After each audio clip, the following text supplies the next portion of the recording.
everybody. For those of you who don't know me, I am Mrs. Corcoran, and I am one of the second grade teachers at 95th Street School. Today, we are going to be reading Chapter 2 of Charlotte's Web. This chapter is all about Wilbur. I am so glad that Fern saved Wilbur. That was so sad. I was worried, but I'm glad she saved him. All right, friends, here we go. Chapter 2. Fern loved Wilbur more than anything. She loved to stroke him, to feed him, to put him to bed. Every morning, as soon as she got up, she warmed his milk, tied his bib on, and held the bottle for him.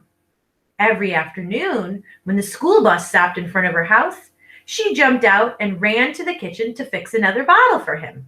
She fed him again at supper time and again just before going to bed. Mrs. Arable gave him a feeding around noontime each day when Fern was away at school. Wilbur loved his milk, and he was never happier than when Fern was warming up a bottle for him.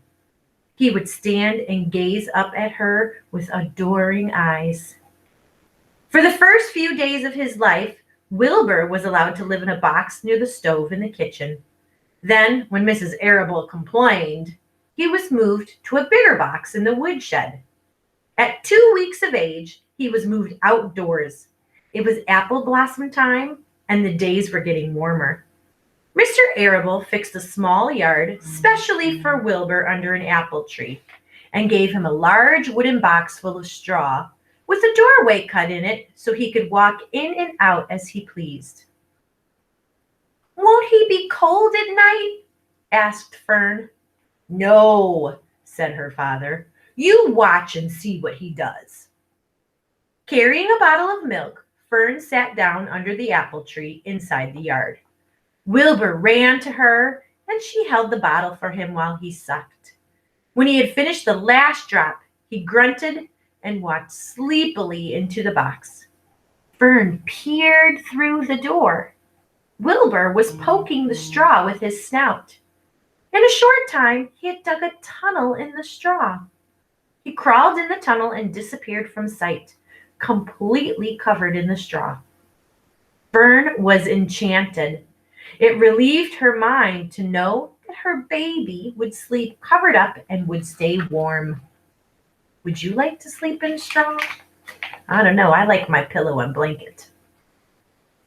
Every morning after breakfast, Wilbur walked out to the road with Fern and waited with her till the bus came. She would wave goodbye to him, and he would stand and watch the bus until it vanished around a turn. While Fern was in school, Wilbur was shut up inside the yard. But as soon as she got home in the afternoon, she would take him out, and he would follow her around the whole place. If she went into the house, Wilbur went too. If she went upstairs, Wilbur would wait at the bottom step until she came down again. If she took her doll for a walk in the doll carriage, Wilbur followed along.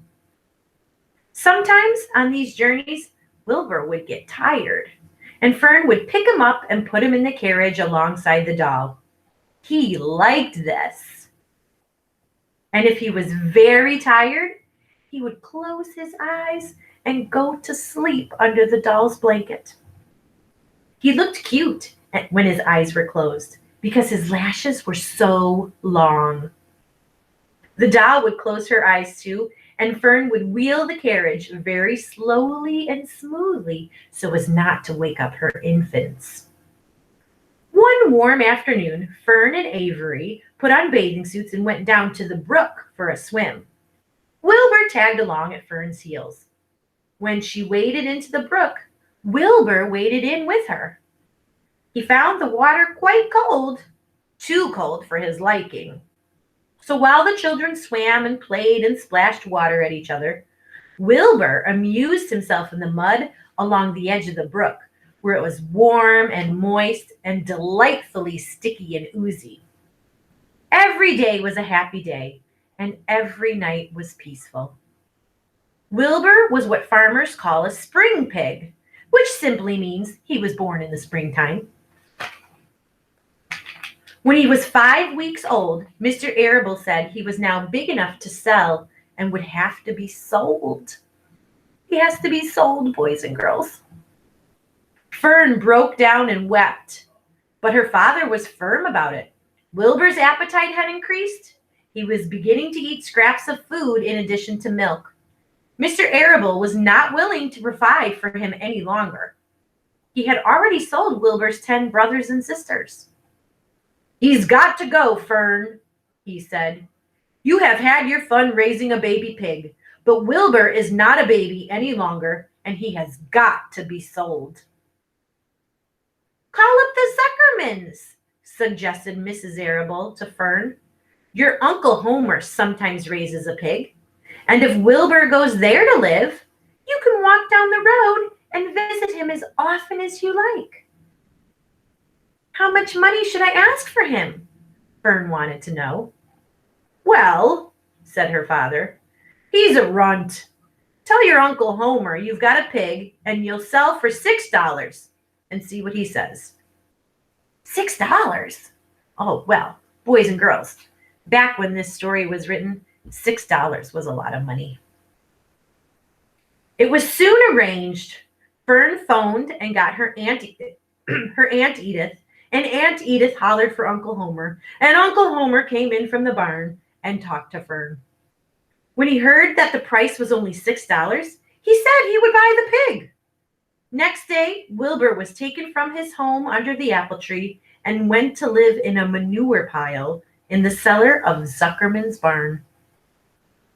And that, my friends, is the end of chapter 2. So, I'm not sure who's reading next, but the next chapter is chapter 3, and it's called Escape. Oh, I wonder what's going to happen. Who's going to escape? Is it Wilbur? I don't know. I can't wait to find out. All right, friends. Talk to you later. Enjoy chapter 3. See ya.